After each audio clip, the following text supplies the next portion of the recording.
우리는 연속해서 하나님의 자녀의 표지들을 계속 상고하고 있습니다.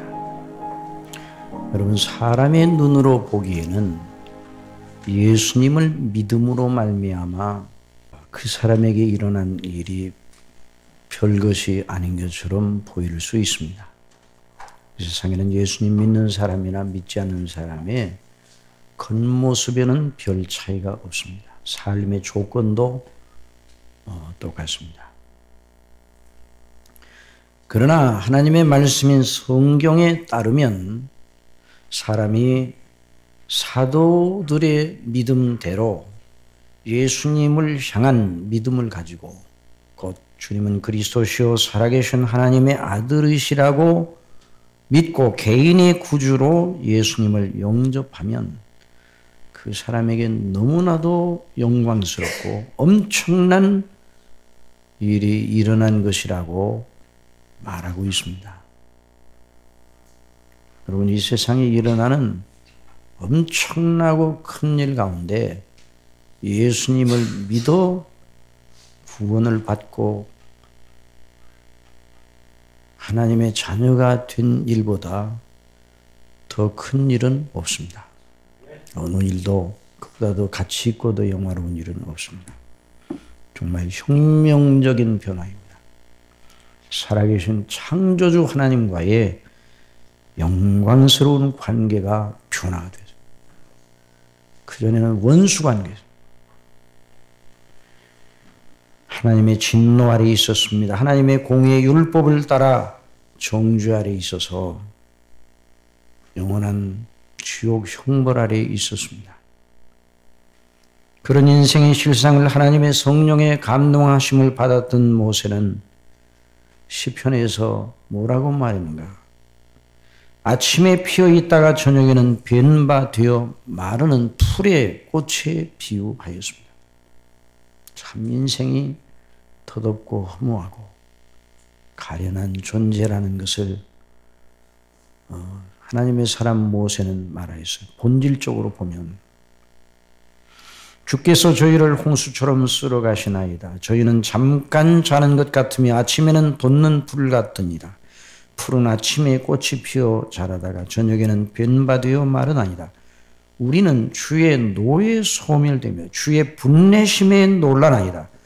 주께서 우리의 죄악을 주의 앞에 놓으시며 우리의 은밀한 죄를 주의 얼굴빛 가운데 두셨사오니 우리의 모든 날이 주님의 분노 중에 지나가며 우리의 평생이 일시간에 다했나이다. 그것이 바로 인생의 진상입니다. 죄 가운데 있는 인생의 진상입니다. 다르게 표현할 수가 없어요.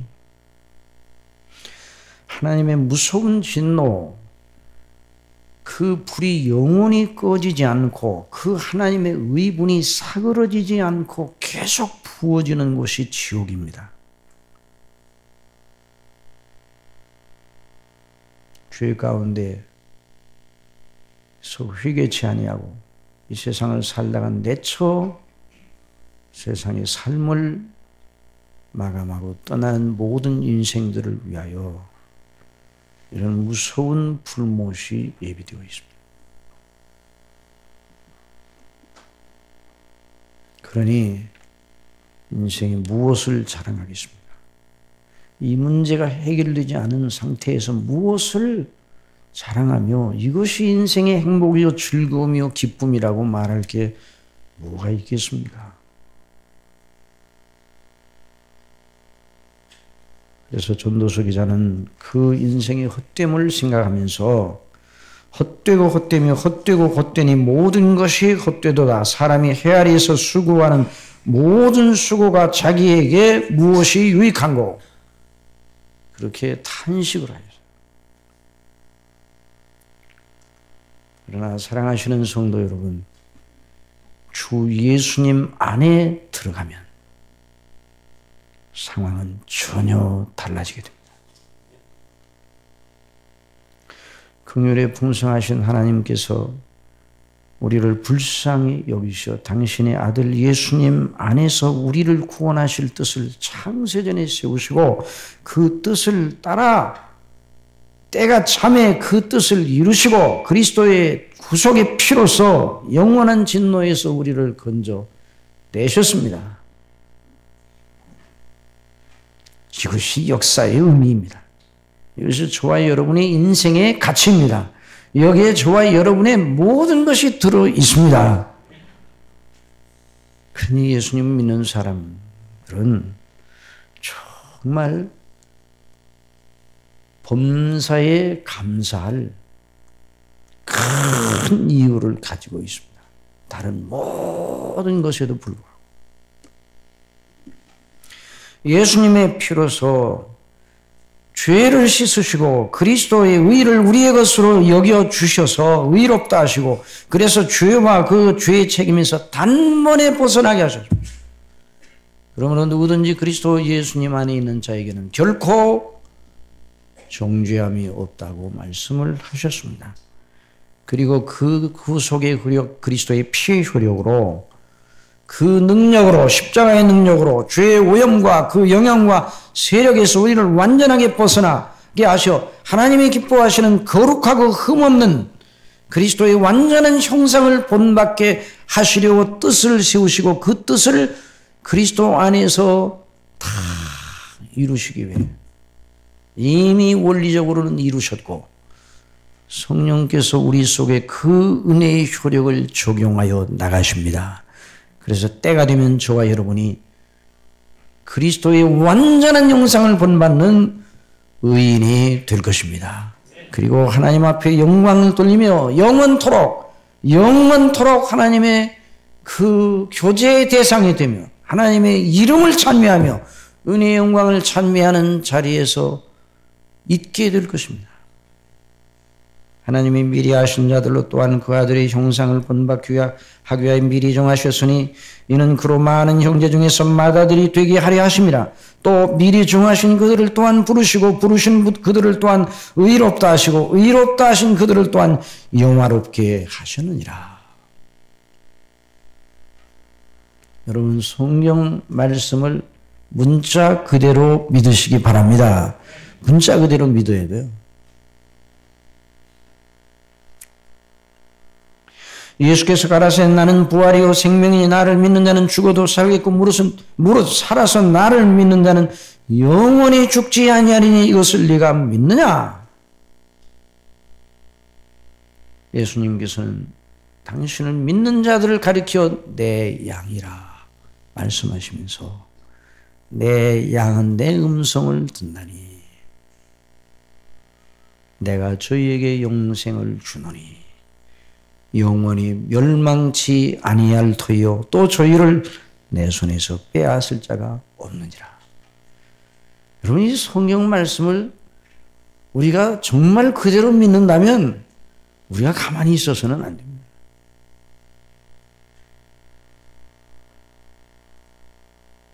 저희를 주신 내 아버지는 만유보다 크심에 아무도 아버지의 손에서 빼앗을 수 없느니라. 놀라운 변화가 우리 속에 일어났어요. 시작이 되었어요. 그런데 그러니까 사망의 영역에서 생명의 영역으로 옮겨졌어요. 사망에서 생명으로 옮겨느니라. 나를 믿는 자는 나와 나 보내신 이와 나를 믿는 자는 흑암의 권세에서 우리를 건져내사 하나님의 사랑의 아들의 나라로 옮기시느니라. 이미 옮겨졌어요. 다시 이전의 상태로 흑암의 권세 아래로 들어갈 염려가 없습니다. 일단 끝나버린 사건입니다. 이런 모든 것, 이 그리스도를 믿는 사람들에게 저와 여러분에게 주어진 이 영광을 가리키는 이 신분적 변화를 나타내는 말이 무엇인가?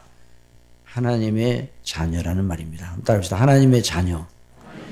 하나님의 자녀라는 말입니다. 하나님의 자녀라는 말이 그리스도 예수님 안에서 아버지께서 저희를 향해서 우리를 향해서 주신 모든 아버지께서 우리를 향하여 베풀 수 있는 모든 걸 다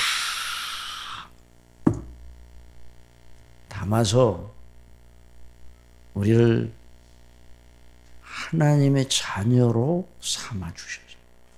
그 하나님의 자녀라는 그 칭호는, 그 신분은, 그 권세는 대단한 권세입니다. 대단한 권세. 그 속에 하나님 아버지께서 그리스도 예수님 안에서 예비하신 모든 영원한 영광, 복락, 그 모든 권세가 다 들어있는 것이에요. 넘어서 오늘 읽은 본문 말씀은 바로 그 요점을 중심에 두고 풀어나가고 있어요. 무릇 하나님의 영으로 인도함을 받는 그들은 곧 하나님의 아들이라. 그런데 하나님의 자녀들에게 있어서 너무 영광스러운 특권, 이 세상에서 하나님의 자녀들에게 있어 최고의 특권은 무엇인가? 성령의 인도하심을 받는 겁니다. 여러분 믿으시기 바랍니다. 성령님의 인도하심을 받고 있다. 너희는 다시 무수하는 종의 영을 받지 아니하였고 양자의 영을 받았으므로 아바 아버지라 부르짖느니라. 성령이 친히 우리 영으로 더불어 우리가 하나님의 자녀인 것을 증거하시나니 자녀이면 또한 후사 곧 하나님의 후사, 상속자라는 말이에요. 기업을 물을 상속자라는 말이에요. 그리스도와 함께한 후사니 그리스도와 함께 영광을 받기 위하여 그래서 고난도 함께 받아야 될 것이다. 우리 현재 당하는 고난은 장차 우리에게 나타날 영광과 좋게 비교할 수 없도다.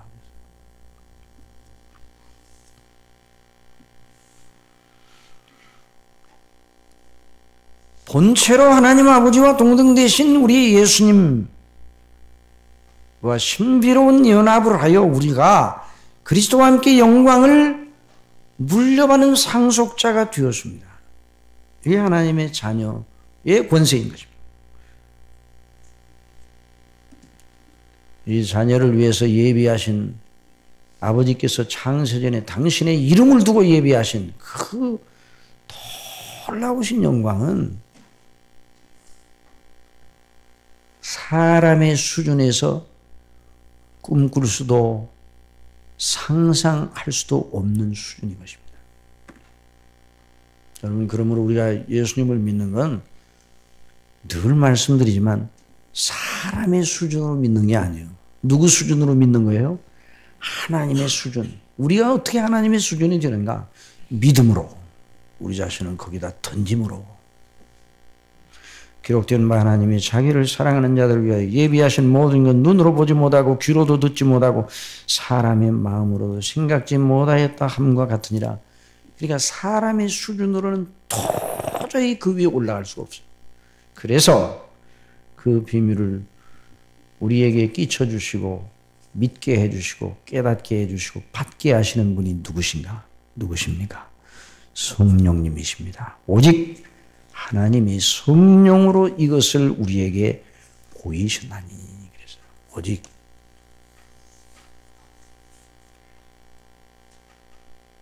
이 세상에 어느 선생도 어느 철학자도 어느 성각자도 이 하나님의 예비하신 자녀를 위해서 예비하신 것을 깨닫게도 못하고 믿기도 못하고 사람으로는 안 됩니다. 오직 성령님께서 그리하시는 겁니다. 성령은 모든 것 곧 하나님의 깊은 것이라도 통달하시느니라. 사람의 사정을 사람의 속에 있는 영 외에는 누가 알리오? 이와 같이 하나님의 사정도 하나님의 영 외에는 아무도 알지 못하느니라. 우리가 세상의 영을 받지 아니하고 오직 하나님께로 온 영을 받았으니 이는 우리로 하여금 하나님께로서 우리에게 은혜로 주신 것들을 알게 하려 하심이라. 어떤 분들은 이렇게 생각하는 분이 있을지 몰라요. 그 하나님의 말씀의 높은 차원을 어떻게 믿고 어떻게 그걸 이해하는지 그걸 전혀 감잡을 수 없는 사람에게 그 눈높이에 내려와서 좀 설명을 해줘야 되지. 너무 높아서 올라갈 수가 없다. 스폴전 목사님 시대에 여러 사역자들이 그런 얘기했어요. 너무 높다. 너무 높아. 그러니 교회 밖에 있는 사람들로 하여금 이 놀라운 복음을 받아들일 수 있을 정도로 좀 쉽게 설명해 줄 수가 없을까?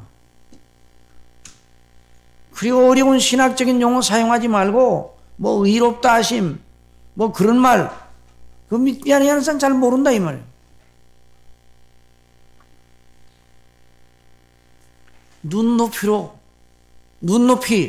눈높이 수학 그런 것처럼 눈높이 기독교. 그러면 20세기가 되면 놀라운 세대가 열릴 것이다. 그 당시 스폴전 목사님의 시대에 많은 사역자들이 같은 설교를 하는 많은 설교자들이 그런 얘기를 했습니다. 그때 스폴전 목사님이 그건 다운그레이드다. 격을 낮추는 거예요. 복음이 격을 낮추는 거예요. 사람이 받아들이도록 하기 위해 쉽게 사람의 수준에서 이해될 만큼 쉽게 그리고 성경에 이해되지 않는 부분은 깎아내가지고 이해되는 부분만 주면 그건 복음이 아니다. 유사복음으로는 구원받을 사람 한 사람도 없다. 만일 교회가 이런 식으로 나가면 50년이 되지 못해서 붕괴될 것이다. 누가 울었어요? 서구교회가 스폴전 목사님의 그 말씀이 예언처럼 50년도 못 돼요. 무너졌어요. 사랑하시는 성도 여러분, 우리의 믿음이 우리의 지혜와 능력의 수준이 아니라는 걸 알아야 됩니다. 성령께서만 믿게 하여 주시는 겁니다. 성령의 인도하심을 원하지 않으면 어느 누구도 성경이 말하는 택한 백성들의 믿음을 가질 수가 없습니다. 그러므로 성령님을 항상 구해야 돼요. 구하라 주실 것이요 문을 두드리라 열릴 것이라. 그렇게 강조적으로 여러 번 강조하신 우리 예수님이 강조하신 것이 무엇이에요? 성령님을 구하라는 거예요. 구하는 자에게 좋은 걸 주시지 않겠느냐? 구하는 자에게 성령을 선물로 주시지 않겠느냐? 성령님의 감동하심을 늘 구하라. 정말 저와 여러분의 믿음을 견지하게 하시는 분이 성령님이십니다. 그러므로 여러 번 말씀드렸지만 그런 일은 없기도 하고 또 없어야 하겠지만 만일 성령께서 우리를 떠나시면 우리는 즉시 흑암으로 떨어지고 즉시 영적 사망으로 떨어지고 즉시 지옥으로 떨어집니다. 우리의 믿음이 단순간에 없어져 버리고 말.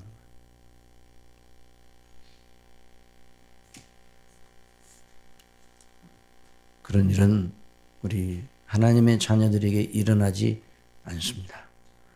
그러나 일어나지 않으니까 내 마음대로 해도 된다 그 말은 아니에요. 여기 있는 말씀 그러므로 형제들아 우리가 빚진 자로 내 육신에 잊어서 육신대로 살 것이 아니니라. 너희가 육신대로 살면 반드시 죽을 것이로되 몸으로서 영의 행실을 죽이면 살리니 육신대로 살지 말라 그랬어요. 무릇 하나님의 영으로 인도함을 받는 그들은 곧 하나님의 아들이라. 그러니까 보혜사란 말은 보혜사 이 파라크로토스라는 말은 헬라어로 번역한 말이 보혜사인데 그 헬라어는 어떤 사람을 떠나지 않고 계속 따라다니면서 그를 돌보고 경호하고 인도하고 가르치고 깨우치고 위로하고 힘과 용기를 북돋아주고 어떤 때는 책망도 하고 그래서 각성을 시키고 바로 이런 사람을 가리켜 파라크레토스라 그랬습니다. 성령님께서 저와 여러분을 그리 주장하십니다.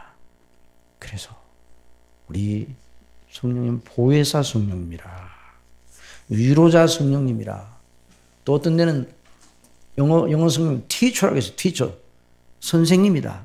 성령님 어떤 경우에는 영어서 카운실러로 번역한 그런 영어 성령입니다.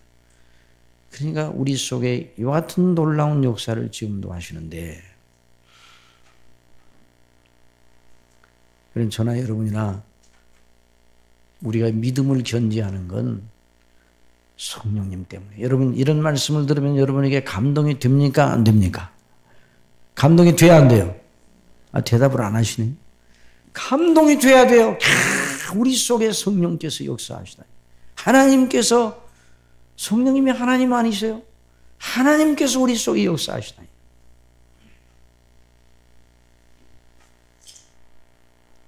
그래서 항상 성령님의 인도를 따라서 살아가는 사람이 하나님의 자녀인데, 오늘은 하나님의 인도하심이 무엇인가에 대해서 듣기를 원합니다. 한번 따라해주세요. 하나님의 인도하심. 자, 하나님의 인도하심이 무엇인가?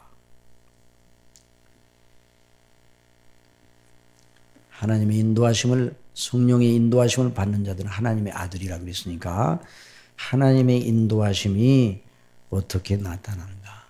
하나님께서 인도하셔서 우리가 하나님의 자녀인 것을 늘 드러내시는데요. 그래서 자녀의식이 우리 속에 넘치게 되는 거예요.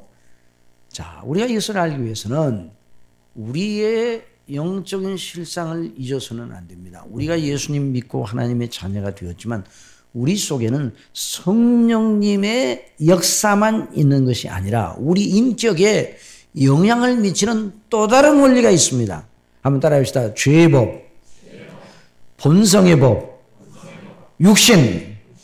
그것이 이제 하나예요, 하나. 어떤 데 육신의 법이라, 또 어떤 데 사도 바울이 어떤 데는 내 지체 속에는 죄의 법이라, 로마서 7장에 그렇게 말해서, 여기 로마서 8장에서는 육신의 생각, 육신이라는 이 살덩어리, 뼈를 말하는 것이 아니라 나면서부터 가지고 나온 죄성을 가지고 있는 본성을 말하는 거예요. 이것이 우리 속에 영향을 미쳐 죄를 짓게 만듭니다. 그래서 그 종욕, 죄악된 옛사람의 본성이 바로 그것입니다. 그러니 이 현실을 잊어서는 안 되는 거예요. 우리가 이 땅에 있을 때는 우리가 정죄함에서는 벗어났지만 죄의 영향과 죄의 세력 속에서는 완전히 벗어난 게 아니에요. 정죄에서는 벗어났습니다. 법정적인 전제에서는 벗어나서 우리가 죄를 짓는다고 다시 하나님께서 법정으로 우리를 저 하늘의 법정으로 끌고 가셔서 다시 우리를 재판하고 그러지 않습니다. 이미 우리를 그리스도의 의롭다고 선포하셨습니다.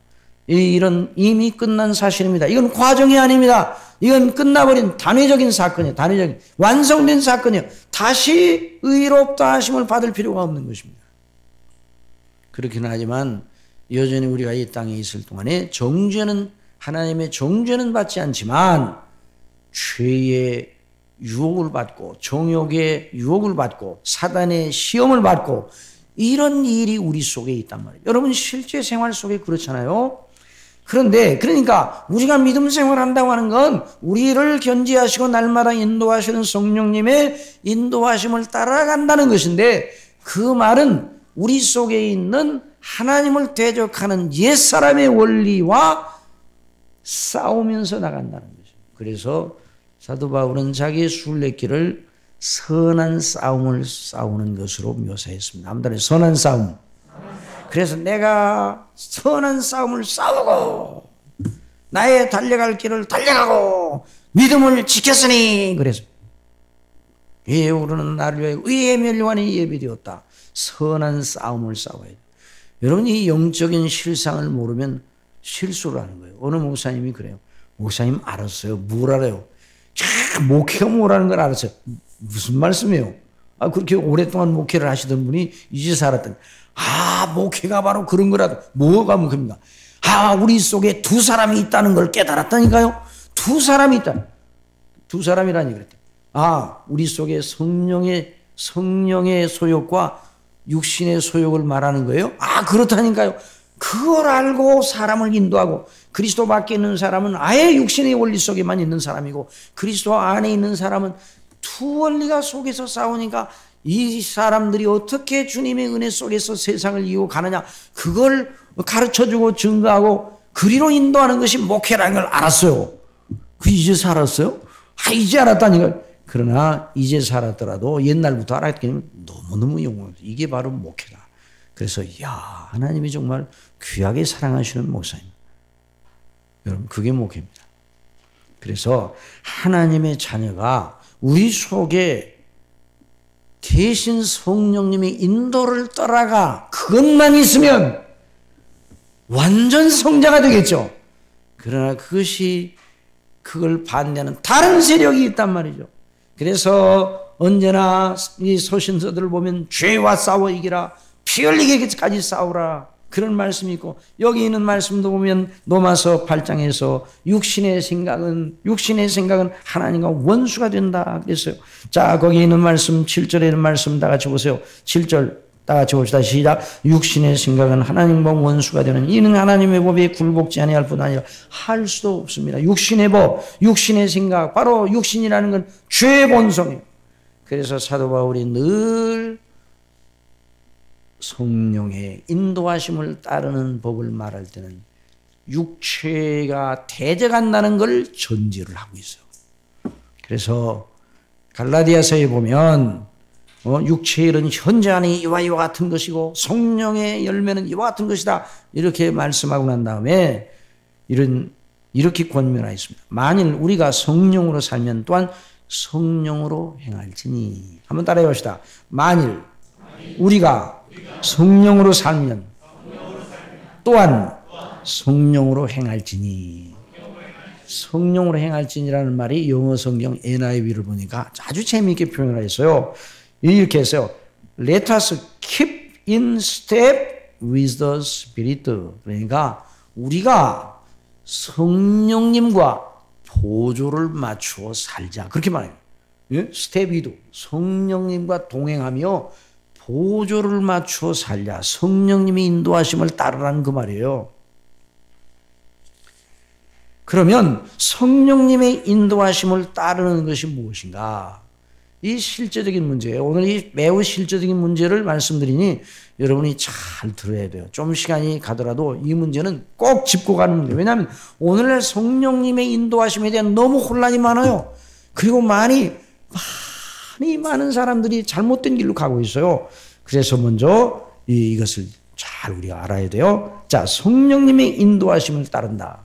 10여 년 전에 저한테 어떤 분이 전화가 왔어요. 우리 성도님 가운데 전화가 온 것이 아니라 다른 교회 다니는 어떤 분이 저한테 전화가 왔어요. 전화를 하다가 뭐라고 저한테 얘기를 하는 거니? 성령께서 지금 내 속에서 말씀하고 계십니다. 제가 지금 말하는 건 내 말이 아니라 성령님의 말씀입니다. 그렇게 말합니다. 그래서 제가 그 말을 심각하게 들었겠습니까? 듣는 둥 마는 둥 하겠습니다. 듣는 둥 마는 둥 했습니다. 그냥 계속 말하게 내버려뒀어요. 나중에 저기서 눈치를 챘는지 자기 말이 전혀 먹혀들지 않는다고 생각했는지 더 이상 그런 식으로 말하지 않더라고요. 그렇게 말하는 건 잘못이에요. 성령께서 내 속에서 지금 말씀하시는 걸 대신 목사님께 전달하는 거예요. 이런 식이에요. 여러분, 먼저 우리가 알 것은 성경에 나타난 바 성령님의 역사를 우리가 배울 때에 성경 기자들, 선지자들과 사도들에게 역사하셔서 성경을 기록하게 하실 때에 성령님의 역사를 오늘날도 똑같이 경험할 수 있다고 주장하면 잘못입니다. 왜 그런가? 아주 상당히 미묘한 문제인데요.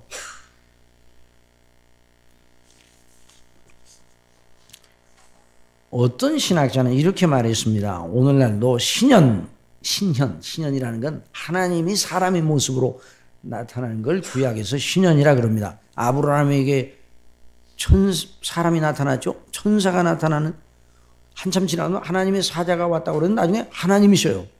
그 신현. 또 야곱에게 어떤 사람이 나타났죠. 나타나 씨름을 했죠. 신현이에요. 또 예언. 어떤 예언이 나타나다. 또 신현, 예언, 음성 들림. 하나님의 사람들이 성경을 기록한 사람들이 그런 하나님의 말씀이 임했다. 또 꿈 등으로 계속 계시를 옛날에 주셨던 거죠. 오늘날도 그런 계시를 계속 주시고 있다고 하면서 성경만으로 계시가 종결되었다고 말하는 계시 종결론은 잘못되었다. 이렇게 주장을 해요. 그러나 그것은 심각한 오해입니다. 여러분, 성경의 계시, 성경 말씀을 기록할 때는 선지자들과 사도들에게 특수하게 일하시고 역사하시는 성령님의 방식이 있었어요. 여기 로마서 8장에서 말하는 건 그걸 말하는 게 아니에요. 신연, 예언, 음성 들림, 꿈 등으로 오늘도 계속 계시를 주시고 있다는 식으로 말하는 사람이 가지고 있는 관점은 바로 그것이 은사주의적인 관점입니다. 은사주의. 은사주의는 잘못된 것이에요. 왜 은사주의는 그러면 성령님의 은사가 있습니까 없습니까? 있습니다. 그런데 은사주의가 왜 잘못됐는가? 성령님의 역사를 은사에 국한시켜서만 설명하려고 합니다.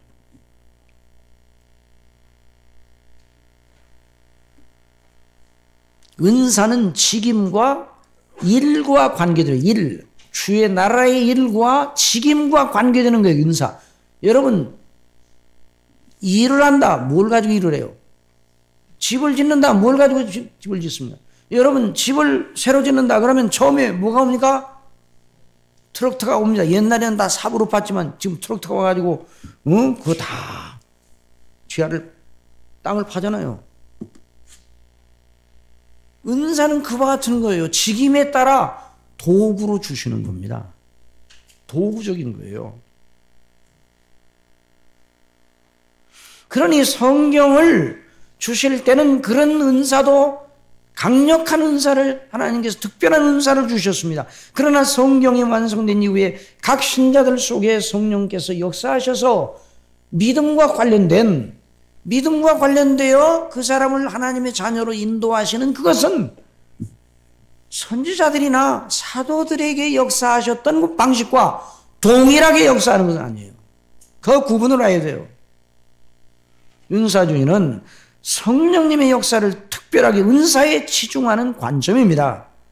물론 은사가 성령님으로 말미암아 주어지지만 다시 한번 말씀드리지만 은사는 교회의 직임을 위하여 주어지는 것이에요. 그러나 여기 무릇 하나님의 영으로 인도함을 받는 그들은 곧 하나님의 아들이라는 건 은사에 속하는 것이 아니에요. 은혜에 속한 것입니다. 은혜와 은사를 구분을 못하면 이런 잘못이 나오는 거예요. 은사는 교회의 직임. 그래서 은사는 직임을 따라 주어진다고 고린도전서 12장 28절에 하나님의 교회 중에 몇을 세우셨으니 첫째는 사도요, 둘째는 선지자요, 셋째는 교사요, 그 다음은 능력이요, 그 다음은 병 고치는 은사와 서로 돕는 것과 다스리는 것과 각종 방언을 하는 것이라. 오늘 여기 선교사님 계셔요. 우리 이쁜 선교사님 오후에 와서 말씀 중하는데 미리 오셔서 오늘 성찬에 함께 협력하자고 그랬는데 선교사님에게는 선교사님에게 주시는 은사가 있어요. 선교사님이 받은 은사를 우리가 똑같이 받지 못합니다. 또 선교사님에게 주신 은사를 제게 달라고 여러분이 구할 필요도 없습니다. 선교하려고요, 여러분? 그러면 선교하는 데 필요한 은사가 있겠죠. 사도이겠느냐, 선지자이겠느냐, 다 교사겠느냐, 능력을 행하는 자겠느냐, 다 보세요. 직임으로 말하다가 바로 은사로 또 나갑니다. 다 병을 고치는 은사를 가졌겠느냐, 다 방언을 말하겠느냐, 다 통역하겠느냐. 그러니까 직임과 연관이 되는 거예요, 은사는. 여러분, 은사가 그 사람에게 특수한 은사가 주어지고 좋은 은사가 주어지고 대단한 은사가 주어졌다 할지라도 그것이 그 사람의 영성 자체를 대변하는 것은 아님을 조나단 에드워드 목사님은 고린도전서 13장 사랑이라는 책에서 분명하게 말씀해요. 은사가 주어져도 은사로 구원받은 가룟 유다도 은사를 받은 사람입니다. 그러나 구원을 받지 못했어요. 구원은 은혜로 받습니다. 은사로 받는 게 아니에요. 은사는 한시적이고 직임을 마치면 거두어가시는 거예요. 은혜는 한시적이지 않고 영원합니다. 하나님 앞에 영원해요. 믿음, 그래서 방언도 그치고 지식도 그치지만 뭐는 남아있어? 믿음, 그 다음에 소망, 사랑은 항상 있을 것이죠. 그게 바로 은혜의 역사의 열매인 것이에요. 지식과 방언과 이런 모든 은사들은 한시적이고 필요할 때 하나님 주셨다가도 거둬가시는 거예요.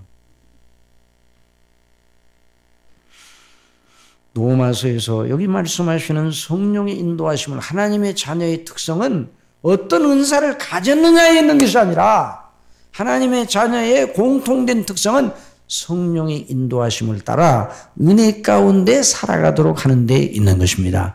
이건 누구에게나 해당되는 거예요. 뭐 목사님이나 선교사님이나 장로님이나 또는 어떤 직임을 가진 모든 분들에게 다 해당되는 거예요. 어린아이나 청년이나 노인이나 동양 사람이나 서양 사람이나 흑인이나 백인이나 할 것 없이 모든 하나님의 자녀들 전체에게 이 은혜가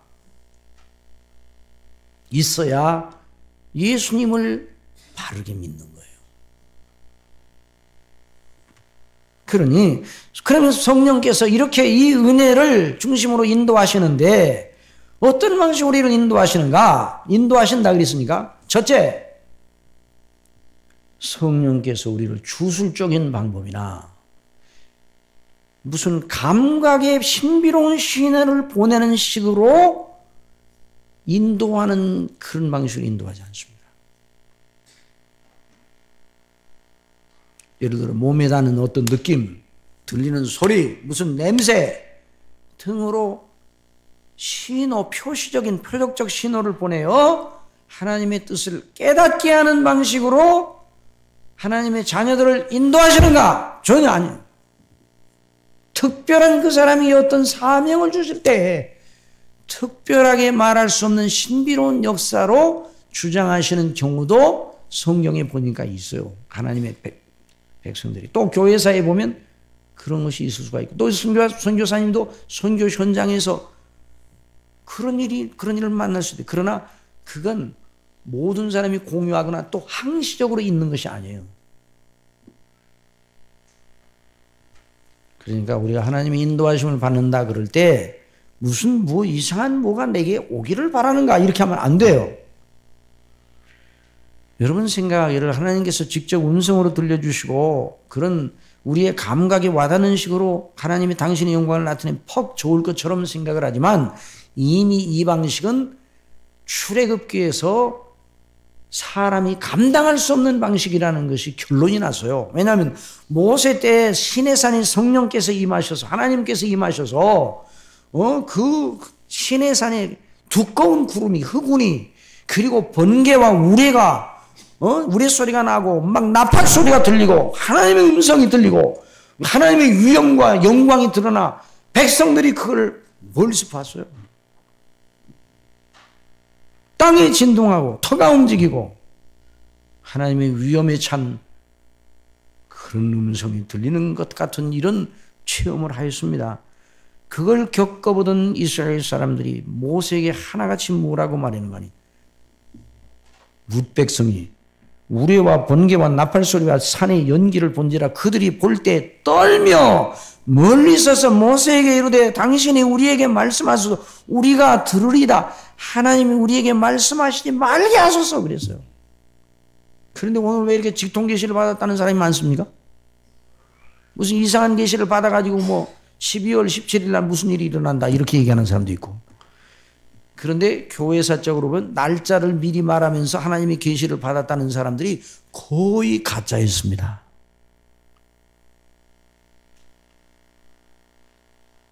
따라서 때와 기한은 누구에게 속한 거라고 그랬어요? 미리 날짜를 알려주셔요? 그 벌써 계시, 성경 계시 기본부터 안 돼 있는 거예요. 천국과 지옥을 들락날락 하는 사람들이 꽤 있는 것 같아요. 그런 천국, 그런 지옥이 아니에요. 지옥에 갔다가 수학여행 가요, 거기? 정신 차려야 돼요. 인간적인 수준으로 하나님의 그 은혜를, 하나님의 나라의 천국을 감히, 사도 바울은 3층 천에 갔던 체험이 있었지만 감히 와서 아무 말도 못했어요. 삼신천에 갔다 온 다음에 사도 바울의 설교가 달라지지 않았습니다. 그전이나 그후나 똑같았어요.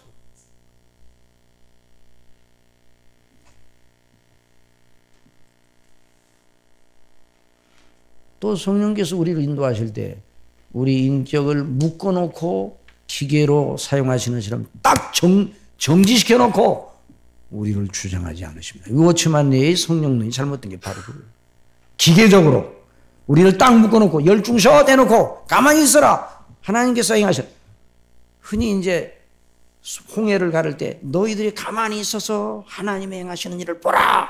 그걸 가지고 성령님의 역사로 그걸 예증을 하려는 사람들이 있어요. 그거는 다르죠. 우리 인격, 우리 생각하고 느끼고 뜻을 정하는 인격적인 기능의 요소가 있어요. 이 기능의 요소를 누가 만드셨습니까? 하나님이 만드셨어요. 그러니 우리를 인도하신다고 할 때 그걸 딱 묶어놓고 신비로운 방법으로, 일방적인 방법으로, 기계적인 방법으로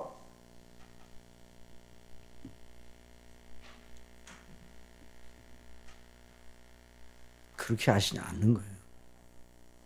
오히려 우리의 생각하고 느끼고 뜻을 정하는 지정의 인격적인 요소들이 바르게 작용하도록 우리에게 신비로운 방식, 우리가 알지 못하는 신비로운 방식으로, 우리가 느끼지 못하는 신비로운 방식으로 우리의 생각과 우리의 마음을 여시고 우리의 영적인 눈을 여시고, 그것이 바로 계시의 정신이에요. 다 같이 따라서 계시의 정신을 너희에게 주사 그랬어요. 이 에베소서 1장에 계시의 정신이라 말씀하셨어요. 우리의 본성은 죄로 인하여 부패하여서 그냥 놔두면 자연히 하나님도 없고 본성 소욕대로 하고 예수님도 생각나지 아니하고 우리 멋대로 하고 싶은 생각이 우리 속에 자연히 일어나는 거예요. 우리 예수님 믿는 사람도 자연히 그런 생각이 일어나는 거예요. 그러니까 우리 예수님 믿는 사람이 믿음으로 우리를 자꾸만 추스르지 않으면 믿지 않은 사람과 똑같이 행하게 되는 거예요. 그거 왜 이상한가? 이상할 게 없어요. 원래 그렇게 돼 있어요, 우리가. 육신의 생각은 하나님과 원수가 되는 거예요. 육신에 있는 자는 하나님을 기쁘시게 할 수 없어요. 그러므로 빚진 자들의 육신에 육신대로 살 것이 아니라 육신대로 살면 너희가 반드시 죽을 것이지만 영으로서 성령의 인도하심으로 몸의 행실을 죽이면 살리니. 육신의 생각은 하나님도 예수님도 없이 옛날 처음 태어나던 본성 그대로 살기를 원하는 거예요. 생각도 그런 식으로 돌아가요. 생각도. 느낌도 그런 식으로 돌아가요. 그래서 성령께서 우리를 인도하실 때 우리에게 바른 영적인 빛을 비춰주시사 우리가 바르게 생각하고 바르게 깨닫고 바르게 인식하고 바르게 판단할 수 있는 이런 판단력을 주시는 거예요. 그래서 사도 바울이 고린도후서 4장에서 그리스도 예수님의 얼굴에 있는 하나님의 영광을 아는 빛을 우리 마음에 비추셨느니라 그렇게 말씀하셔요. 이렇게 인도를 하시는 거예요. 여러분 예를 들어서 아담이 죄를 짓기 전에 본래 하나님의 지으신 모든 걸 볼 때 죄를 짓기 전에 모든 걸 나무, 꽃, 모든 과일, 모든 또 서로를 볼 때 누가 생각이 났겠어요? 하나님이 때문에 생각이 났을 거예요. 아담이 하와를 볼 때 이는 내 뼈 중에 뼈, 내 살 중에 살이로다. 이런 사랑의 고백 그리고 한 몸의 그 연합의 고백을 했을 때 누가 생각이 나느냐? 하나님이 생각이 났어요. 꽃을 보더라도 하나님이 생각이 났어요. 모든 생각이. 그러니까 생각의 출발이 하나님이에요. 생각이 끝이 하나님이고 처음과 나중에 하나님이에요. 죄가 없을 때 예를 들어서 우리가 저 미술관에 갔습니다. 그런데 미술 전람회 가는데 너무너무 놀라운 작품, 특선 작품, 대통령상을 받은 특선 작품 앞에 가면 어떻게 합니까? 전부 다 그 작품을 바라보면서 야 정말 어떻게 이렇게 잘 그렸는가? 그런데 그때 누가 생각이 납니까? 누가 이거 그렸는 거야? 누가 그렸어? 이 생각이 얼른 들어가는 거예요. 이런 생각 안 하면 그 사람은 감상 잘못하고 있는 거예요. 누가 이거 그렸어? 그런데 그 그린 사람이 거기 있다고 그러면 그 사람이 가서 그림에 대해 설명을 해주세요. 그리고 그 사람의 그림의 화풍이 무엇이며 그림을 그리는 철학이 무엇이며 그 사람이 그 그림과 미술과의 관계에 대해서 들어보고 싶어 할 거 아니에요? 성령께서도 우리 하나님의 자녀의 심령을 주장하셔서 지혜와 총명을 여시어 말씀을 따라 뭘 따라요? 말씀을 따라. 그러니까 우리 눈이 열려져 있는지 열려져 있지 않는지. 여러분 우리 눈이 지금 열려져 있는지 안 열리는지 잘 눈이 성한지 안 성한지는 뭘로 알 수가 있습니까? 안과에 가세요. 가셔가지고 그 정밀 현미경으로 전부 다 그 눈 안을 전부 다 검사를 해가지고 이 사람이 눈을 잘 볼 수 있는 사람이구나 이렇게도 알 수가 있지만 우리 눈이 성한지 안 성한지는 뭘로 알 수가 있어요? 사물이 잘 보이면 되는 거예요. 잘 보이네. 그러면 눈이 성한 거예요. 근데 눈에 병이 나면 어떻게 돼요?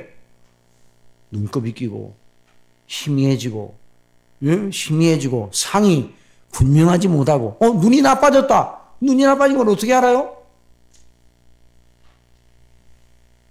상이 분명하지. 글자가 잘 안 보여요. 옛날에 글자가 또렷하게 보이는데 흐리멍덩하게고 글자가 옛날에는 명료하게 보였는데 물 먹은 것처럼 보여. 그럼 눈이 나빠진 거 아니에요? 그러니까 우리 심령에 빛을 주셔서 바른 생각을 하게 하는 그 척도가 어디 있는가 그걸 알아보는 척도가 말씀입니다. 말씀을 듣고 깨닫고 묵상하고 이해하게 하심으로 분별력을 가지고 범사에 하나님의 자녀의 명분에 합당하게 생각하고 뜻하고 순종할 수 있도록 행할 수 있도록 하나님의 말씀 하나님의 계명 그리스도의 대속의 은혜의 영광 거기에 비추어 범사에 행할 수 있는 이런 분별력을 주시고 행할 수 있는 능력을 주시고 그 마음의 힘을 주시고 이런 식으로 하나님께서 우리를 인도하십니다. 여러분 믿습니까? 이게 성령님의 인도하심이에요. 추술적으로 뭐 이렇게 하는 게 인도하심이 아니라 이 말이에요. 고기 잡는 것과 빗대어 설명한다면 그게 좋은 이해가 될지는 모르지만 이해를 위해서 고기잡이 어부가 자녀에게 뭘 가르쳐 줍니까? 고기를 잡아다 입에다 넣어줍니까? 고기 잡는 법을 가르쳐 줍니까? 고기 잡는 법을 가르쳐 줘야 돼요. 여러분 만일 성령께서 우리를 주술적으로 자꾸만 인도하면 우리는 가만히 있어야 돼요. 잡아다 주는 것만 그냥 입을 딱딱 벌리고 먹어야 돼요. 그런 방법이 아니고 우리로 하여금 고기 잡는 법을 가르쳐 주셔서 예를 들어서 그래서 고기를 잡게 하고 어디 가면 고기가 많고 또 고기가 있으면 어떻게 잡아야 되고 잡은 고기는 어떻게 건사 이 모든 고기 잡는 것과 관련된 그 분별력과 그 실습을 하게 하고 그 총명을 가지게 하고 그런 다음에 너 혼자 고기잡이 나가라 그렇게 하시는 분이 아니고 성령께서는 고기잡이 나가는 우리와 망망대해를 거쳐서 세상의 세파를 뚫고 이어나가는 우리가 그 세상에서 나갈 때 우리를 떠나지 아니하시고 항상 보혜사로 계시면서 때마다 일마다 필요한 은혜를 주시고 범사에 총명을 주시고 말씀에 따라 아버지를 영화롭게 하고 그리스도의 이름을 높이게 하고 범사의 자녀의 명분에 하나님의 자녀의 명분 또 하나님의 영광의 소망을 약속의 그 영광의 소망을 내다보면서 나아가기에 합당하게 그렇게 우리를 인도하십니다. 이것이 성령님의 인도하심입니다. 이런 역사가 우리 속에 넘치는 줄 믿으시기 바랍니다. 기도하겠습니다. 사랑하시는 아버지 하나님, 성령께서 저희들을 이렇게 인도하시는 이 놀라운 비밀을 가르쳐 주셨으니 저희들이 늘 자녀의 명분에 합당한 대로 생각하고 느끼고 뜻을 정하고 실행할 수 있는 능력으로 날마다 성령께서 주장하여 주실 줄 믿습니다. 이 은혜를 늘 구하게 하여 주옵소서. 예수님의 이름으로 기도드리옵나이다. 아멘.